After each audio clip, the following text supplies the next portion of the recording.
So hello everyone, this is Arun Kumar. और जैसा कि हमने आपको बोला था कि हम जल्दी ही स्पोकन इंग्लिश का कोर्स स्टार्ट करेंगे, तो this is the first day. तो चलिए स्टार्ट करते हैं। बट वेट, शुरू करने से पहले हम कुछ बतिया लेते हैं जो कि बहुत जरूरी है। ओके गाइस, आपने देखा होगा बहुत से ट्रेनर्स बोलते हैं कि 60 दिन में इंग्लिश बोलना सीखिए, 90 दिन में इंग्लिश बोलना सीखिए। तो आपने कभी सोचा कि रियली पॉसिबल है?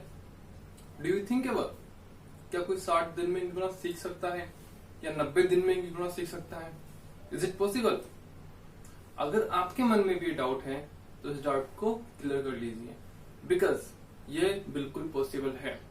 अगर सही तरीके से अगर हम इंग्लिश सीखें तो 60 या 90 दिन में इंग्लिश बोलना संभव है। तो अपने माइंड में जो डाउट है उसको क्लियर करें, तभी हम आगे बढ़ेंगे। वरना होगा क्या? देखिए, अभी तक क्या हुआ, जो आपने सीखा और जो आप सीखने वाले हैं। बेसिकली हम ये मान लेते हैं कि हर व्यक्ति आज तक 10 साल से इंग्लिश पढ़ रहा है। ठीक है, आप चाहे 12th क्लास में हो, कॉलेज में हो, आप कंप्यूटर एग्जाम को अप्रोच कर रहे हो। ठीक है, हर व्यक्ति कम से कम 10 साल से इंग्लिश सीख चुका है। अधिकतर मुझे स्टूडेंट्स मिलते हैं जो बोलते हैं, सर हम 8th में भी पढ़े, तब भी हमने 10th पढ़ा, 10th में भी 10th पढ़ा, 12th में भी पढ़ा, फर्स्ट ईयर में फिर पढ़ा, अब कंपटीशन में फिर पढ़ रहे हैं, बट आज तक 10th का कंसेप्ट जो है वो हमारे समझ में नहीं आया।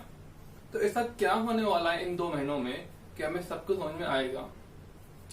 गाइस, मैं आपको बता दूं कि अभी तक जो आप करते आ रहे थे और जो आप करने वाले हो, वहां पे एक बड़ा डिफरेंस है। There is big difference. That is कि जो आपने अभी तक किया वो सब किया मजबूरी में। यस, वो सब आपने किस में किया? मजबूरी में। मजबूरी क्यों?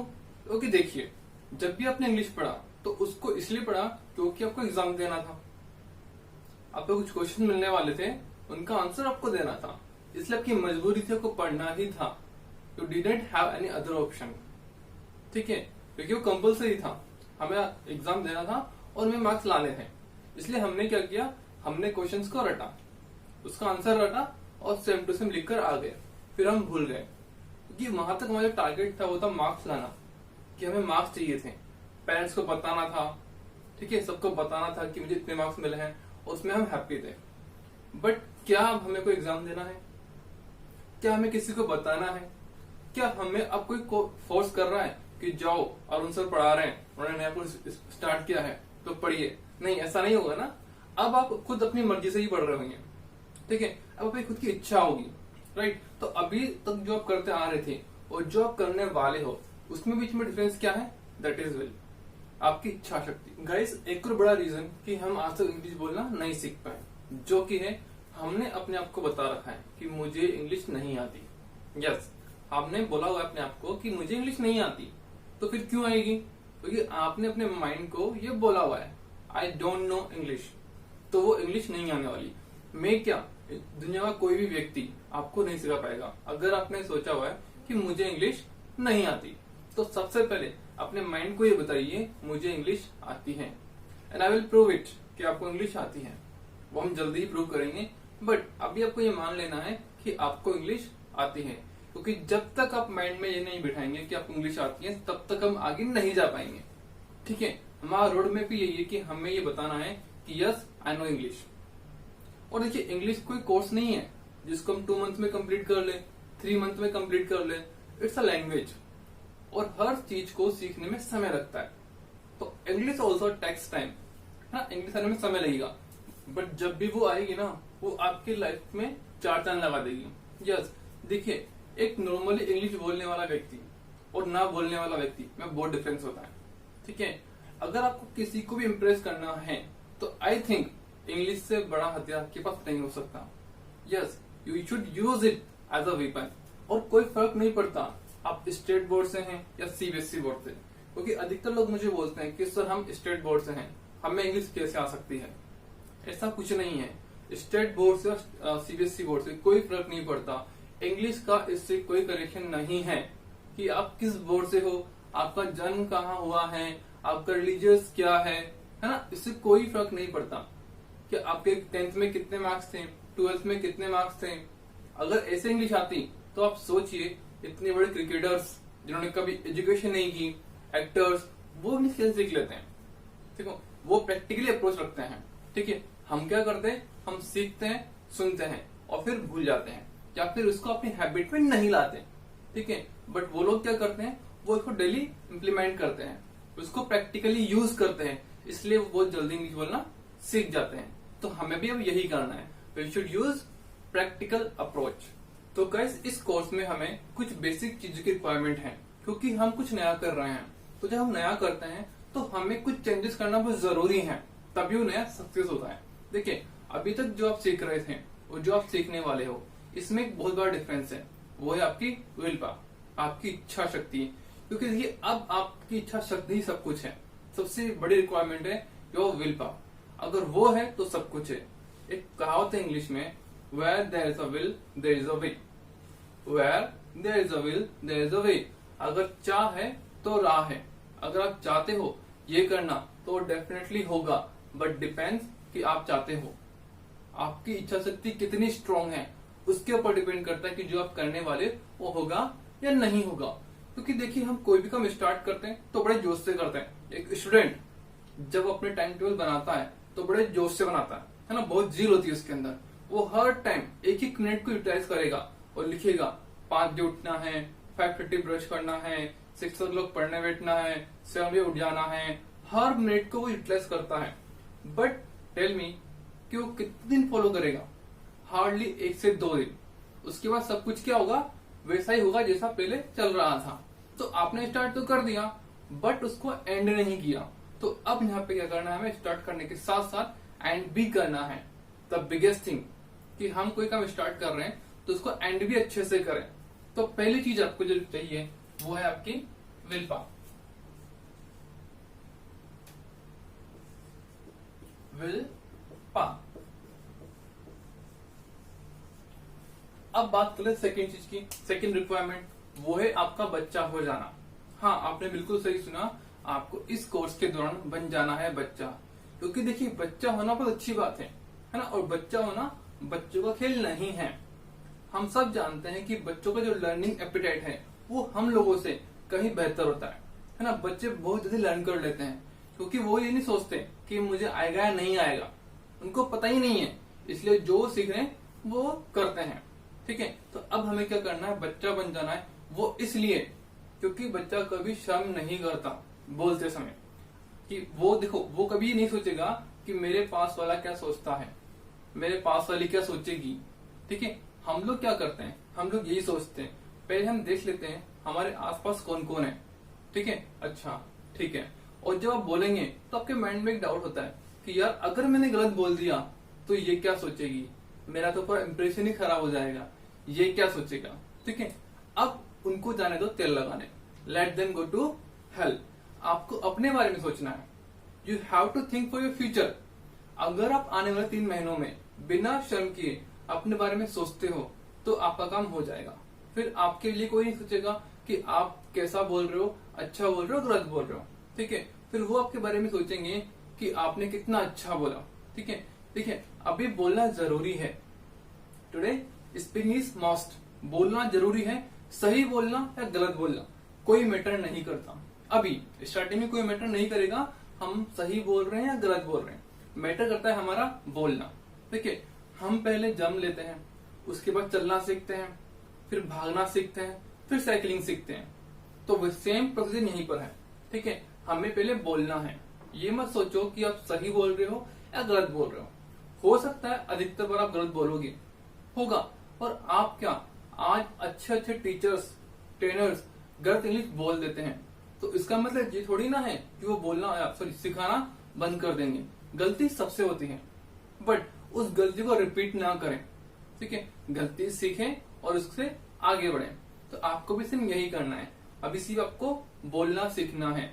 विद इन 15 डेज हम बोलना सीख जाएंगे और उसके बाद हम सोचेंगे क्या मैं सही बोल रहा हूँ या मैं गलत बोल रहा हूँ।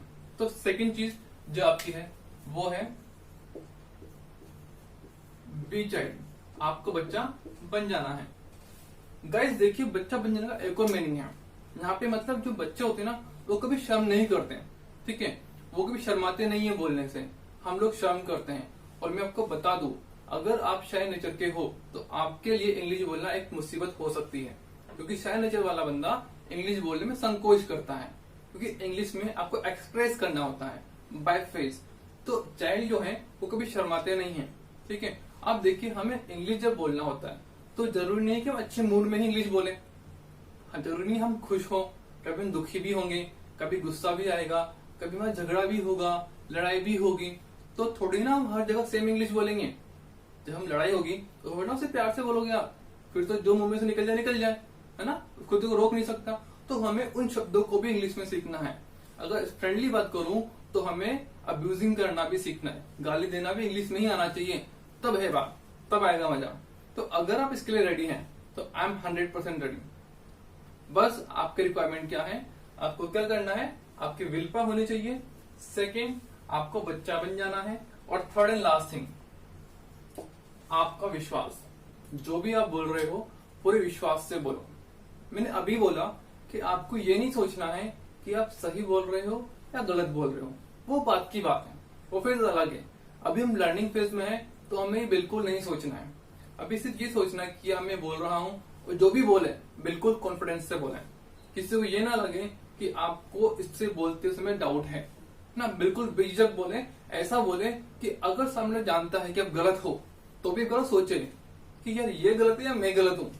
ये कॉन्फिडेंस आपके अंदर होना बहुत जरूरी है। Got it?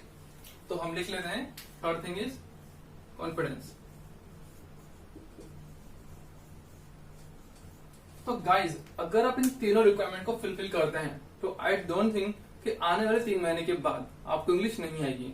डेफिनेटली आप बहुत अच्छे से इंग्लिश बोल रहे होंगे। ये मेरा पर्सनल प्रॉमिस है आप सब लोगों से, अगर आप इन तीनों चीजों को फॉलो करते हैं तो। फर्स्ट विल पावर, सेकेंड बच्चा हो जाना, और थर्ड कॉन्फिडेंस। इन तीनों को कर लो मेक इट अ पॉइंट। क्या कर लेंगे हम इनको? Make it a point.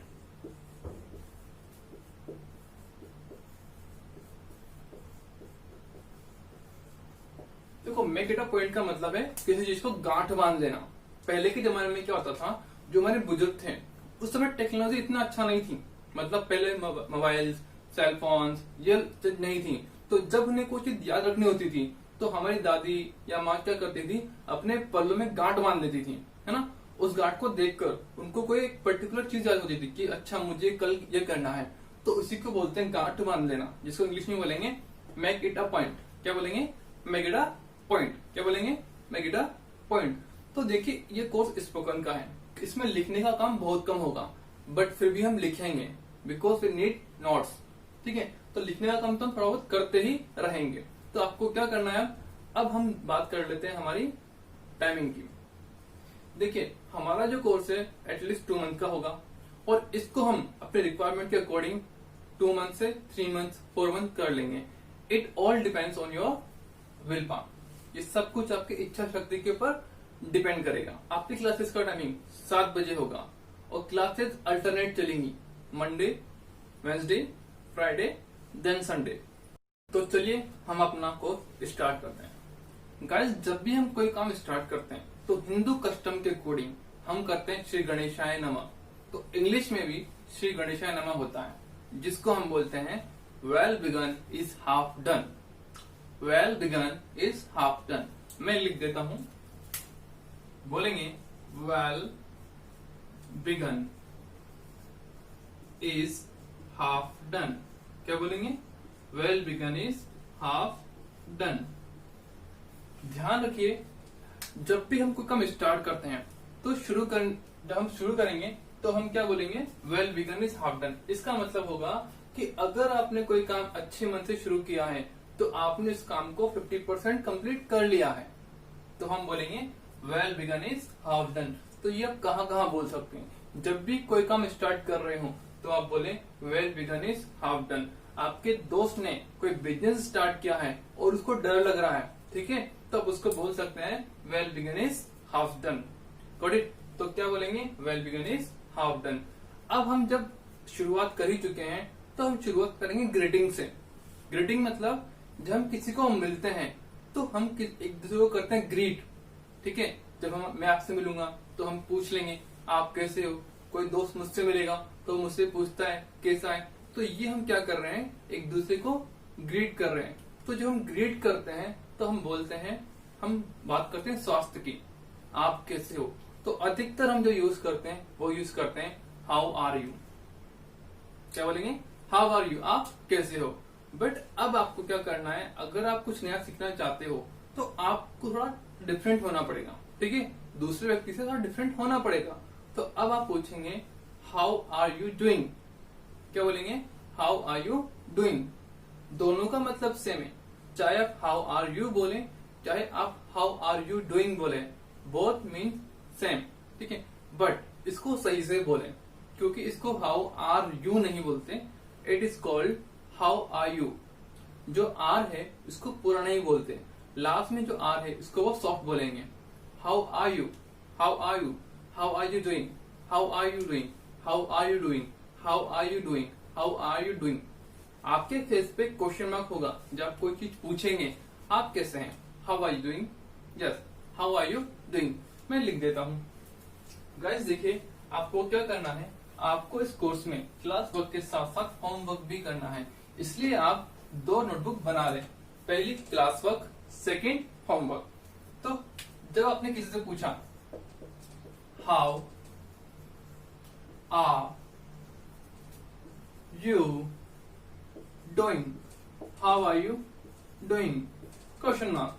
अब आप मुझे ये बताइए कि आप हर व्यक्ति से बोलते हैं हाउ आर यू डूइंग? क्या आपको जब आप कहीं से निकलते हो सब आपसे पूछते हैं हाउ आर यू डूइंग? नहीं, आपसे कुछ ही लोग बोलेंगे और आप भी कुछ ही लोगों को पूछेंगे हाउ आर यू डूइंग, आप कैसे हो। तो ये सेंटेंस कभी भी फर्स्ट व्यक्ति से ना बोले या ऐसे व्यक्ति से ना बोले जो आपसे फर्स्ट टाइम मिला है या स्ट्रेंज है। ये सेंटेंस उसी से हम बोलते हैं जिसको हम जानते हैं, क्योंकि उसी की हम केयर करते हैं। वरना जहां से आप निकलते हो ना, वहां तो हजारों लोग हैं, हम उनकी केयर नहीं करते हैं, हम उसी की केयर करेंगे जिससे हम 1-2 बार मिल चुके होते हैं। तो क्या बोलेंगे आप, हाउ आर यू डूइंग। पर ध्यान रखें, ऐसे व्यक्ति से ना बोलें जिसको हम आज फर्स्ट टाइम ही मिले हैं, ओके। अगर आपसे कोई बोल देता है हाउ आर यू डूइंग, तो हम लोग क्या करते हैं, हमने फिक्स किया हुआ है कि भाई अपना फिक्स है, अपन को बोलना है आई एम फाइन। क्या बोलना है? I am fine. ऐसा क्यों? क्या आप कभी दुखी नहीं होते, कभी रोना नहीं आता, कभी गुस्सा नहीं आता? तो हर जगह हम फाइन को क्यों चिपका रहे हैं? नहीं, हमें ऐसा नहीं करना है, हमें चेंज करते रहना है। अगर आप खुश हो तो आप बोले आई एम हैप्पी, दुखी हो तो बोले आई एम सैड, बहुत अच्छे हो तो बोले आई एम ऑसम। अभी तक सब कुछ ठीक ठाक चल रहा है, आगे का पता नहीं, सो फार सो गुड। तो ऐसे सबको चेंजेस करते रहने चाहिए अकॉर्डिंग टू योर कंडीशंस। तो मैं आंसर लिख देता हूं, आई एम गुड। ठीक है, यह हो गया आपका आंसर। तो क्वेश्चन पूछा गया हाउ आर यू डूइंग, आप कैसे हैं। आपने बोल दिया आई एम गुड, मैं ठीक हूं। अब आपकी ड्यूटी बनती है कि आप उसको थैंक यू भी बोले। हाँ, थैंक यू भी बोले, क्योंकि बहुत ही कम व्यक्ति होते हैं जो आपसे क्वेश्चन पूछते हैं आप कैसे हैं, तो थैंक यू बोलना आपका बहुत जरूरी है। तो आपका पूरा सेंटेंस हो गया I am good, thank you, thank you. अब आपकी एक और ड्यूटी बनती है कि अगर सामने वाले ने आपसे पूछा है हाउ आर यू डूइंग, तो आपकी रेस्पॉन्सिबिलिटी बनती है कि आप भी उससे पूछें कि आप बताइए आप भी कैसे हैं। ठीक है, तो क्वेश्चन हुआ हाउ आर यू डूइंग, आप बोलेंगे I am good, thank you, and what about you, and what about you, what about you, आप बताइए आप कैसे हैं। तो इसमें क्या हुआ, सॉरी, इसमें ये हुआ कि आपने आंसर भी दे दिया और आपने उससे पूछ भी लिया। तो हमारा पूरा सीक्वेंस क्या बना, क्वेश्चन था हाउ आर यू डूइंग और आपने बोला I am good, thank you, and what about you, आप बताइए आप कैसे हैं। अब इस सामने वाले के ऊपर डिपेंड करता है कि वो कैसा है। ठीक है, हो सकता है वो दुखी हो तो वो बोल दे I am not good today, I am not good today, मैं अच्छा नहीं हूं। तो यही आपका प्रोसीजर होगा। हो सकता है कभी आप पूछो तो आप सेंटेंस ये बोलेंगे, कोई आपसे पूछे तो सेंटेंस आप ये बोलेंगे। तो मैं आपसे पूछ लेता हूं हाउ आर यू डूइंग। तो जब आप आंसर देंगे तो ध्यान रखें आपको हमेशा स्माइल नहीं करनी है, अगर आप हैप्पी हैं तो ही स्माइल करें, सैड है तो ना करें, है ना। कंडीशन के अकॉर्डिंग आपको जज करना है। अगर मैं खुश हूं तो मैं बोलूंगा I am happy today, thank you, and you. अगर मैं दुखी हूं तो मुझे क्या बोलना चाहिए, आई am not good today, what about you. ठीक है, आपको आपके फेस से लगना चाहिए कि आप दुखी हैं या खुश हैं। जो भी हैं आप जो बोल रहे हैं उसका मैचिंग आपसे फेस से होना बहुत जरूरी है। तो आई होप कि आपको समझ में आया होगा कि आपको ग्रीट कैसे करना है। गॉट इट, समझ में आया। अब जब हम किसी से मिलते हैं, अब किसी से अलविदा लेंगे, जैसे मान लीजिए जब हमारे जाने का समय आएगा, वहां जाने का नहीं मतलब अलविदा लेने का जब समय आएगा, तो हम बोलते हैं आपसे मिलके अच्छा लगा। क्या बोलेंगे, आपसे मिलके अच्छा लगा। तो इंग्लिश में बोल देते हैं नाइस टू मीट यू। क्या बोलेंगे, नाइस टू मीट यू, या फिर नाइस मीटिंग यू। क्या बोलेंगे, नाइस मीटिंग यू। मैं लिख देता हूं, यस, आपको बोलना है नाइस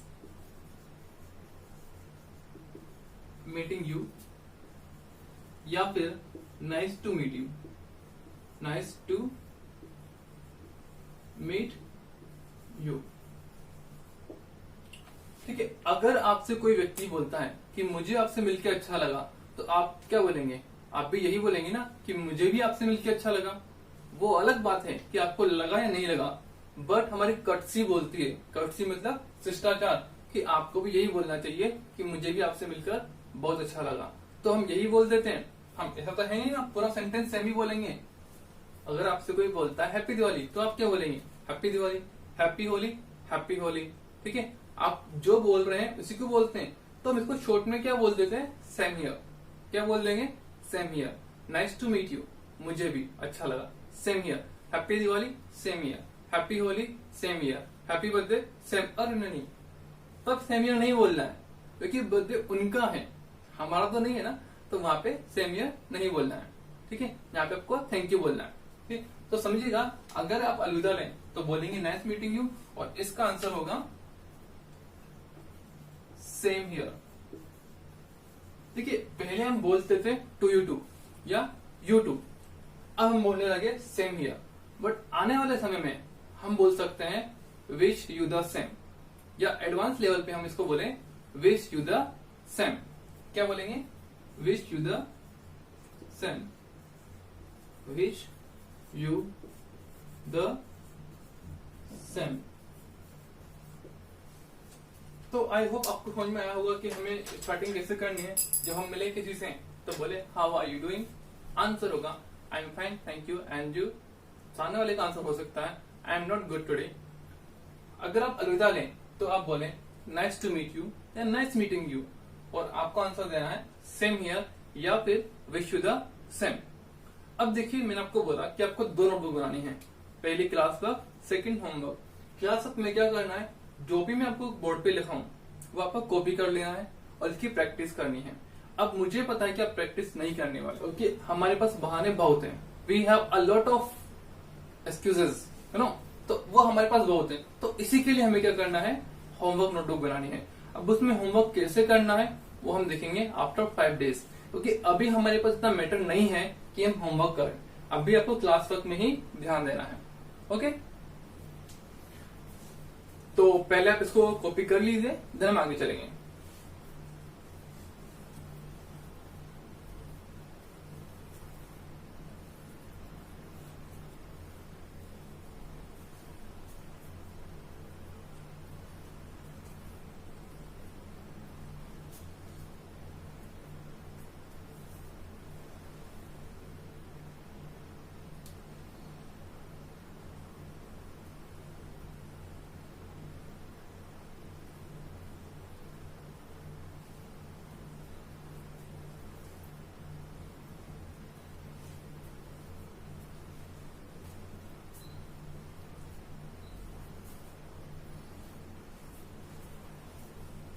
हाँ, डन।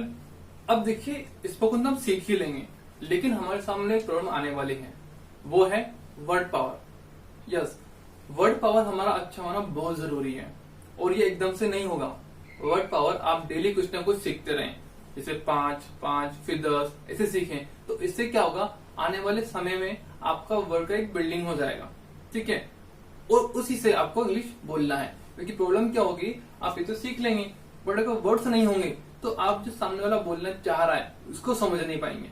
उसको समझने के लिए आपको ये वर्ड्स आना बहुत जरूरी है, क्योंकि बोलते हैं अगर आप स्पोकन सीख रहे हो तो सबसे पहले सुनना सीखो, लिसन करना सीखो, क्योंकि सामने वाला आपसे क्या पूछ रहा है उसका आंसर देना बहुत जरूरी है। सपोज आपसे किसी ने पूछ लिया वेयर डू यू लिव और आपने आंसर दिया माई नेम इज अरुण, तो ना तो वहां पे वो गलत है ना मैं गलत हूँ। दिक्कत कहाँ है, कम्युनिकेशन में। मैंने क्वेश्चन ढंग से सुना ही नहीं, ठीक है, तो वो आप गलती आपसे ना हो, इसलिए लिसन करना बहुत जरूरी है। और वर्ड पावर के लिए हम क्या करेंगे, हम डेली कुछ वर्ड सीखेंगे, ठीक है, हम क्लास में ही सीखेंगे, आपको सिर्फ उसको प्रैक्टिस में लाना है।